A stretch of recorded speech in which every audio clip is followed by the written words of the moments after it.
I was sitting the UCAT again in 2025, here's exactly what I would do. Number one is to think about what's my current score. So this could be a average of some full mocks I've done, or the average of some full time sets on Medify or MedEntry. Where exactly do I sit? And to write that down. So let's say I'm at a 20 in each of the subtests. So verbal, I'm at a 20 out of 24. Decision making, I'm at 20 out of 35. And quantitative, I'm starting from 20 out of 36. Be harsh on yourself. If you fluctuate between 15 and 25 out of 44 for verbal, for example, take the lower number. So set your current score low.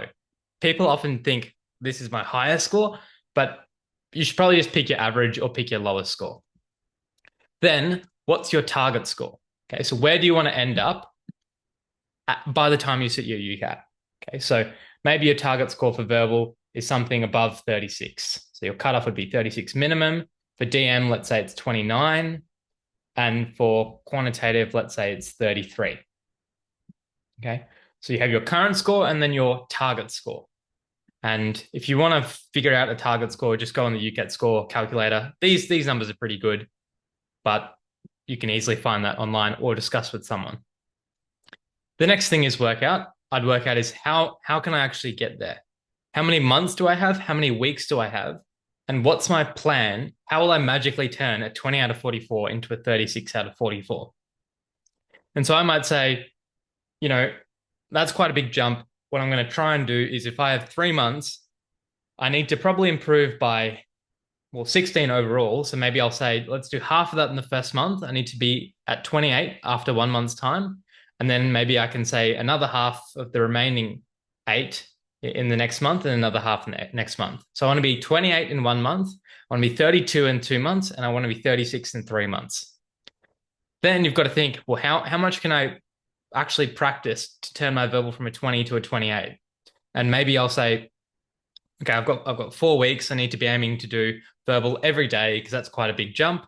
And previously, how much have I improved? If I've gone from a 16 to 20 in 2 months, then to go from 20 to 28 in 1 month can be pretty hard. So I might have to practice extra in verbal. And I do that for each of the subtests and basically have a 1 month target for everything. And then I can basically attribute, am I actually improving or are my scores staying the same, in which case I need to change something.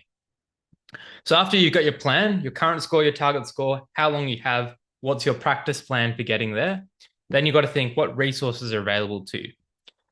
So I think if I was sitting the UCAT this year with 3 months left, it's probably a bit late to think about skill trainers, but if you can find a utility, you have the option of skill trainers, you have the option of free resources and strategies on YouTube. But ultimately, I think the most important thing is you need to get some sort of, and hopefully you're already on Medify, MedEntry, or some sort of question bank. But if you see a discrepancy between your current rate of improvement from your current score to your target score, if you're improving by, if you improve from 16 out of 44 to 20 out of 44 in 2 months, like that's now too slow. So you need a mentor. You need proper help from some sort of tutoring services. So I would get someone who's sat the test before, and I'd basically say, let's do an hour on each of these. Tell me everything you know. Then I'm going to try and use those strategies, put it into practice, and then hopefully I'll improve from that. And as soon as I stop improving, let's meet again. So that's how I would set that up. But I think ultimately, like, it's very unlikely that getting help is going to hinder you, but not getting help is going to be a significant disadvantage when you consider that you're competing against other people. So I would definitely say, this is what I need to jump with. Here's my plan. I want to get some extra strategies and help to manage that. And then finally, how am I going to actually implement this practically? And so I would say have a goal for how many sets you want to do per day. So let's say I want to do one full-time set of VR, DM, and QR every day. And then I might do an extra set based on an area I think I need help with. Then I'm going to do one mock per week, every week until the exam. Easy to do that on a weekend. I'm going to always practice in full timed sets, matching the length of my practice to how long the actual UCAT itself is. Every practice test I do, I'm going to have a document where I record my score, how many questions I guessed, and how many questions I spent too much time on. And so I'm going to track my scores practice session by practice session on this document to give me more information. I'm going to, where possible, think about what time of day my test is and make sure I practice at that time and around that as well. But in that time specifically, you need to be practicing. You can change up your location to match the sort of test setting, but I probably wouldn't do that. I'd be focused on getting as much volume in and as much high quality practice in.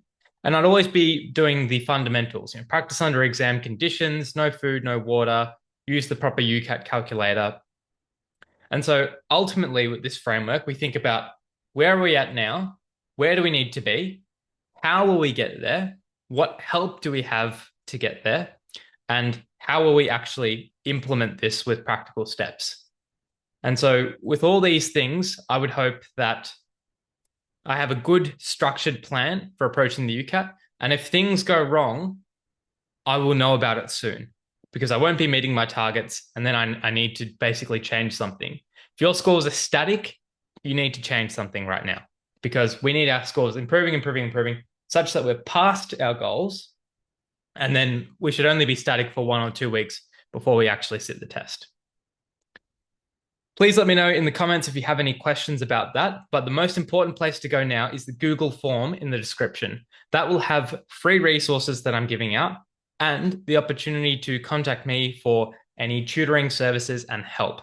And I'm happy to have a look at and do a plan like this with you, thinking about what's your current score, what's your target score, how will we get there, how will you implement it, and give further practical advice. I think that's the best place to go. If you enjoyed this video, I'll be putting out a UCAT video every week. So some of videos of me doing questions, some of are me doing advice on how to balance things or some important strategies. So this is the place to be in terms of new videos and free content, but also make sure you fill out the form because there are free resources there. And that's the way to access the full breadth of services that I offer. I look forward to hearing from you soon, guys. And please let me know if you have any questions related to the UCAT. All the best with your practice and do the best you can. Thanks.